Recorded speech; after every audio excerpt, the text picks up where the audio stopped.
আসসালামু আলাইকুম ওরহমতুল্লাহি ওয়াবারাকাতুহু। হ্যালো এভরিওয়ান, সবাই কেমন আছেন? আশা করছি ভালো আছেন। চলে এলাম আপনাদের জন্য নতুন একটি ভিডিও নিয়ে। আজকে আমি আছি গোপালগঞ্জের মকসেদপুর থানায়। এখান থেকে আমরা যাব গোপালগঞ্জের ঐতিহ্যবাহী কয়েকটা জায়গায়। আমার সাথে রয়েছে রহমতুল্লাহ।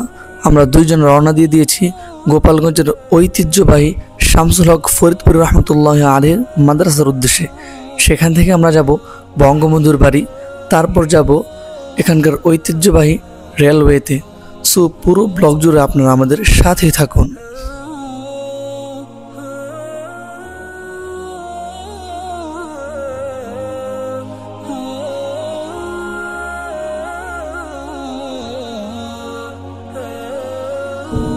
জায়গার নাম কি?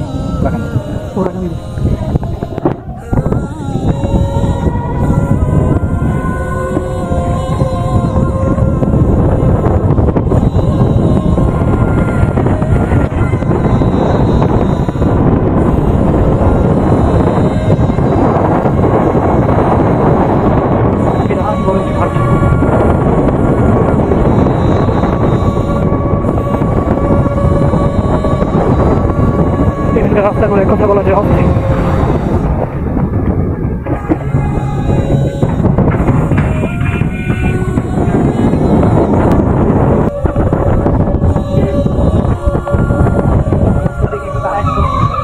এই দিকের রাস্তাগুলো ভারী চমৎকার। রাস্তার দুপাশে দেখা যাচ্ছে সারি সারি তাল গাছ, আর প্রত্যেকটা গাছের মধ্যে রয়েছে প্রচুর পরিমাণে কাঁচা পাকা তাল। আর মজার বিষয় হচ্ছে এদিকে তালের দামও ঢাকার তুলনায় একেবারেই কম।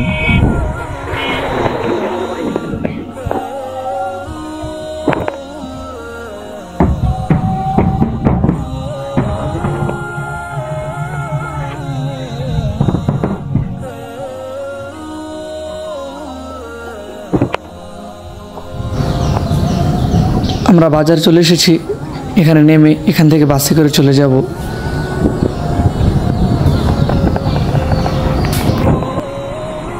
ফাইনালি আমরা বাসে উঠে গিয়েছি। এখান থেকে যেতে আমাদের প্রায় 1 থেকে 1.5 ঘন্টা লাগবে যদি জ্যাম না থাকে। আর এখান থেকে বাসের ভিউটা কিন্তু চমৎকার লাগছে। আমি যেহেতু বাসের সামনে বসেছি, সে কারণে আমার ভিডিও করতে সুবিধা হচ্ছে। জায়গাটা আমি নিজেই বেছে নিয়েছি হিলবার ভাইয়াকে বলে।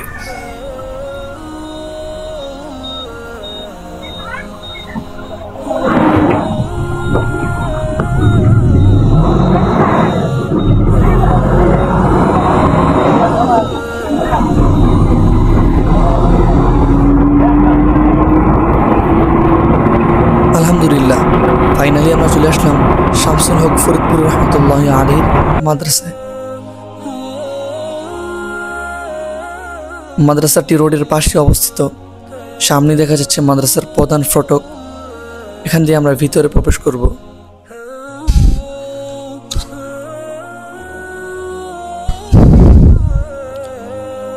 তো রহমত আমার জন্য আগে থেকে অপেক্ষা করছিল।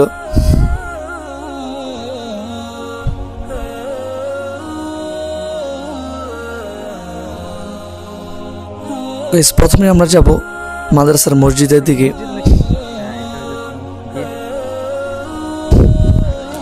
এটা হচ্ছে মাদ্রাসার মসজিদ, মসজিদের বারান্দা।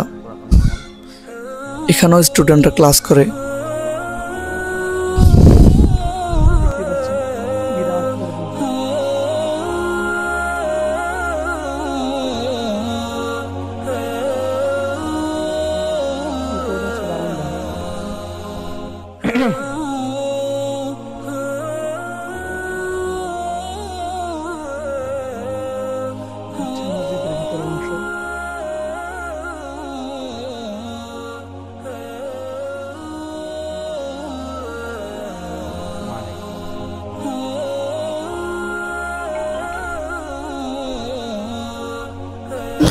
এখন আমরা যাচ্ছি শামসুল হক ফরিদপুর রহমতুল্লাহ আলীর কবর জিয়ারত করার জন্য। এটা হচ্ছে মাদ্রাসার কবরস্থান। মাদ্রাসার কোনো ওস্তাদ যদি এখানে মারা যায় তাহলে এখানে কবর দেওয়া হয়। এই যে বড় কবরটা দেখতে পাচ্ছেন, এটা হচ্ছে শামসুল হক ফরিদপুর রহমতুল্লাহ আলীর কবর। আপনাদের একটু কাছে নিয়ে দেখাচ্ছি। তার সাইডে বড় হাফেজ তার ওই সাইডে হলো তার স্ত্রী।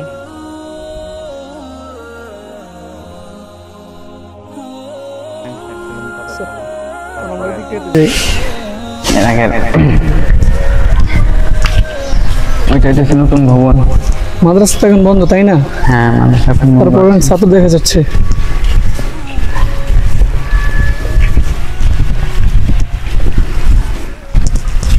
এখানে ছাত্র কয়জন বলতে পারবে? এখানে ছাত্র আছে 2000-এর উপরে। 2000 আমার সঠিক জানা নেই, হয়তো তার থেকে বেশি আরো।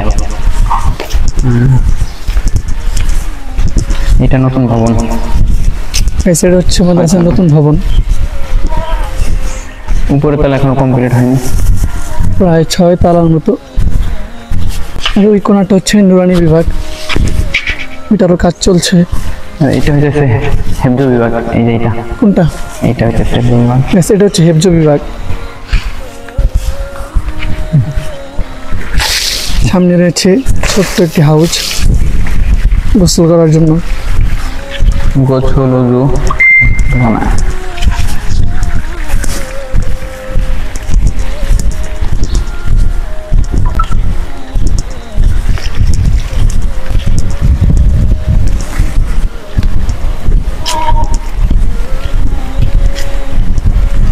সম্ভবত এটা হচ্ছে মাদ্রাসার অফিস। স্যার আহমদ, বোর্ডিংটা কোথায় বলতে পারো? বোর্ডিং হতো। গাইস ফাইনালি আমাদের পুরো মাদ্রাসা ঘুরে দেখা শেষ। এখন আমরা চলে যাব বঙ্গবন্ধুর বাড়ির দিকে।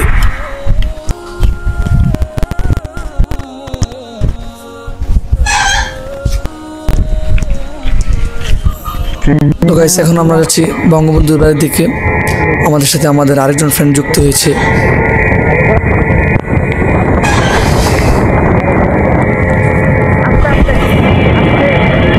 এটা হচ্ছে শেখ রাসেল পার্ক। এই পার্কটি বাংলাদেশের প্রত্যেকটা জেলার মধ্যে রয়েছে।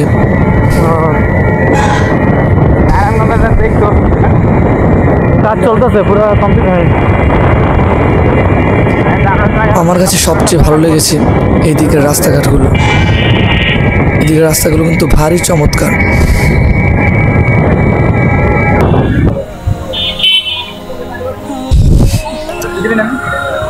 গাইস ফাইনালি আমরা চলে আসলাম বঙ্গবন্ধুর বাড়ির সামনে। এখন আমরা ভিতরে যাব।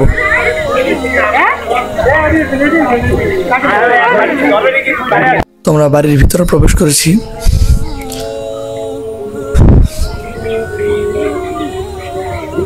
পুরো বাড়িটা গাছগাছালিতে ভরা। সামনে রয়েছে মিউজিয়াম, আমরা সেখানে এখন যাব না।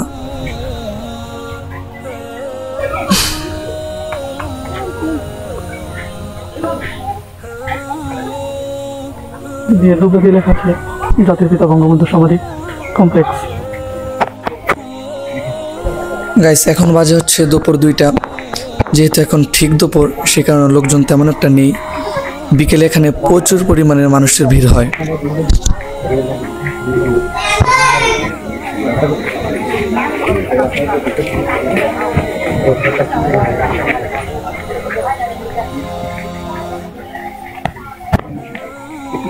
যেখানে এখানে একটা অদ্ভুত ধরনের গাছ রয়েছে।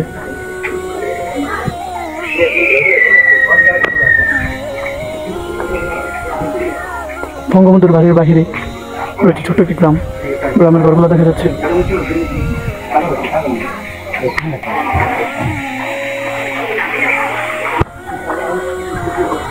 দেখতে পাচ্ছি বঙ্গবন্ধুর বাড়ির বাইরে কিন্তু ছোট্ট ছোট টিনের ঘর।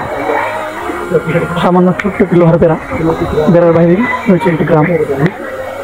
এটা কোনো রকমের দেওয়াল দ্বারা পুরো আটকানো হয়নি। এটার ভিতরেই হচ্ছে বঙ্গবন্ধুর কবর।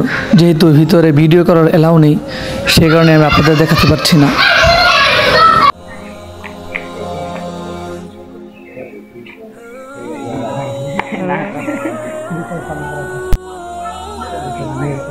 গাইস এটার ভিতরে হচ্ছে বঙ্গবন্ধুর কবর।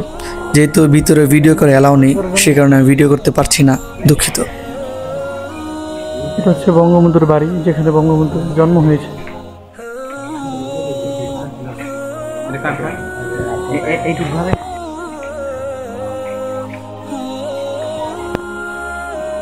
হচ্ছে বঙ্গবন্ধুর বাড়ি।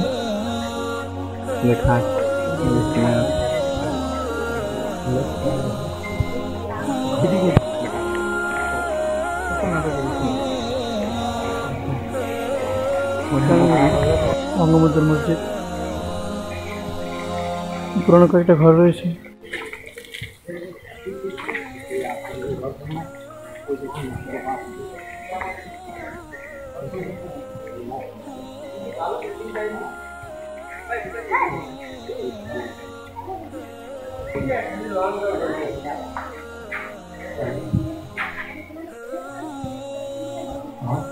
এই চেয়ারগুলোতে বসতে পারে না।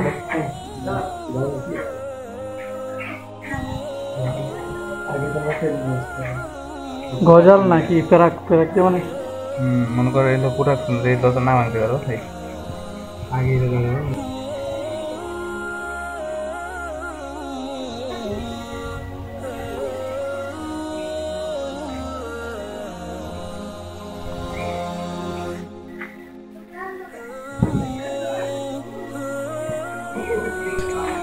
এখন আমরা বঙ্গবন্ধুর মসজিদে জোহরের সালাত আদায় করব।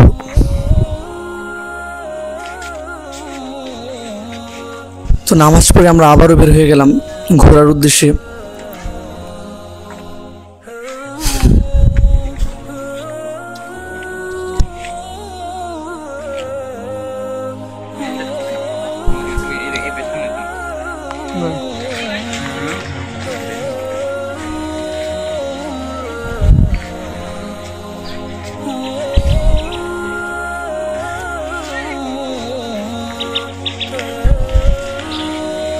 তো পুরো বাড়ি আমাদের মোটামুটি ঘোরা শেষ। এখন আমরা এই দোকান থেকে কিছু কেনাকাটা করব, কেনাকাটা করেই বাড়িতে চলে যাব।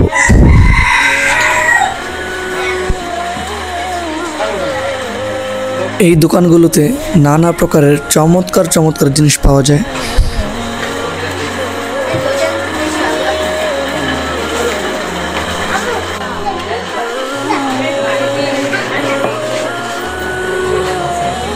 তাজমহল,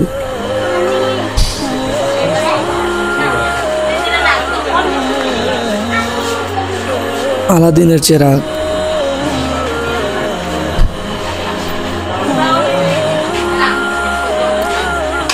রহমত একটা নৌকা নিয়েছে, নৌকাটা ভারী চমৎকার।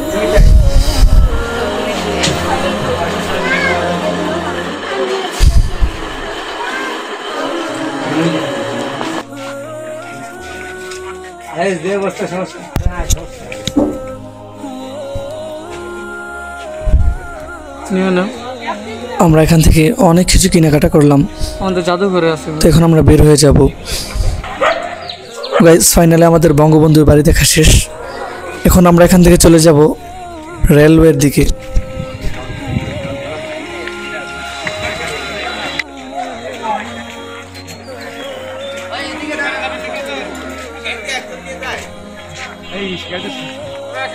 এখান থেকে আমরা গাড়ি নিয়ে চলে যাচ্ছি সোজা রেলওয়ের দিকে। প্রায় আধা ঘন্টার মতো লাগবে।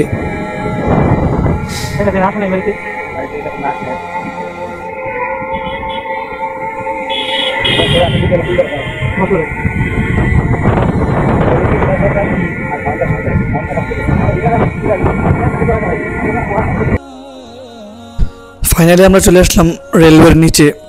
আমরা এখন উপরে উঠবো।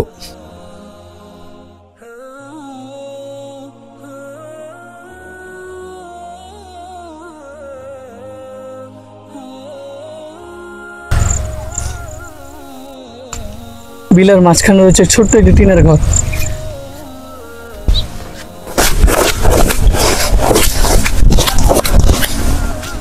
অনেকটা পাহাড়ের মতো, উঠতে আমার অনেক কষ্ট হচ্ছে। রহমত, কোথায় গেছো? গাইস, রহমত আমার আগে উঠে গেছে। ওয়াও,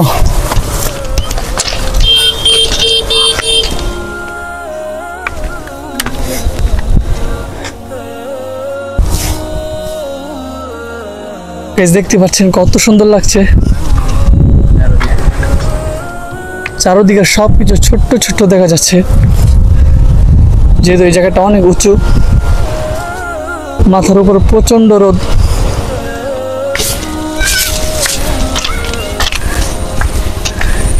গাইস সামনে বিরাট বড় একটি ব্রিজ দেখা যাচ্ছে, আমরা সেখানে যাব। তো চলুন, আপনারা চলুন।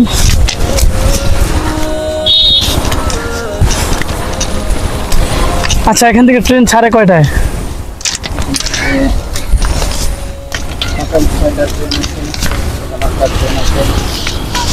মানে দুপুরে কোন ট্রেন নাই? গাইস আরেকটু আগে আসলে আপনাদের হয়তো দেখাতে পারতাম। 3টা বাজে এখান থেকে ট্রেন চলে গেছে, তো এখন বাজে হচ্ছে 5টার মতো।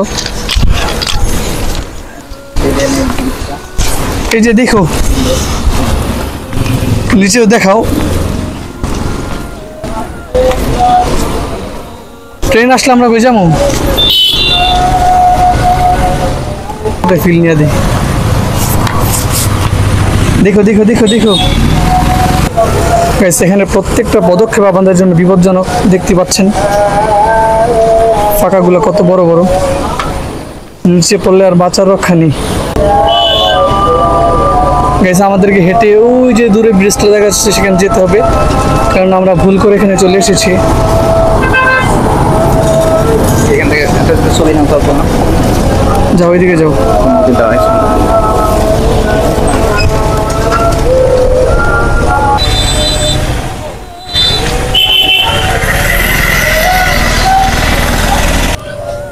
গাইস ফাইনালি বেঁচে গিয়েছি। আমি এই রোড থেকে, এখানে মানুষ হাঁটার জন্য একটি বানানো হয়েছে। রহমত কি সুন্দর একটি ফিল নিয়ে দাঁড়াচ্ছে। ওয়াও, অস্থির। কোথায় যাবা? কোথায় যাবা? এই নিচে দিয়া? এই ট্রেনের রাস্তা দিয়ে যেতে পারবা? ভয় লাগে না? এই যে মাঝখান দিয়ে যেতে পারবা? হ্যাঁ, গেছো কখনো? মাঝখানে কিন্তু ফাঁকা আছে। এটা কি তোমার ভাই? ভাই তোমার? তোমার নাম কি? মাদ্রাসা পড়ো? কোথায়? যশোর। এত দূরে? তুমি কোন জামাতে পড়ো? কোন জামাতে পড়ো? নুরানিতে। আর তোমার ভাই? এটা কি তোমার আম্মু? কোথায় যাবা? নানির বাসায়? আচ্ছা ঠিক আছে, যাও। আমার জন্য দোয়া করো, ঠিক আছে?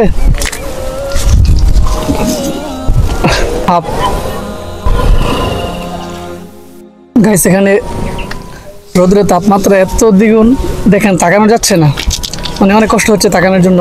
তো আমরা এখান থেকে নিচে নেমে যাব। এটা ভরে পানি নিয়ে এসেছিলাম, পুরোটা খালি হয়ে গেছে, গলা শুকিয়ে কাঠ। তো আমরা এখন নিচে চলে যাব। তো আপনারা আমাদের সাথে চলুন। এদিক দিয়ে নামবা না এদিক দিয়ে নামবা? এদিক দিয়ে নামি, এদিক দিয়ে যাবো।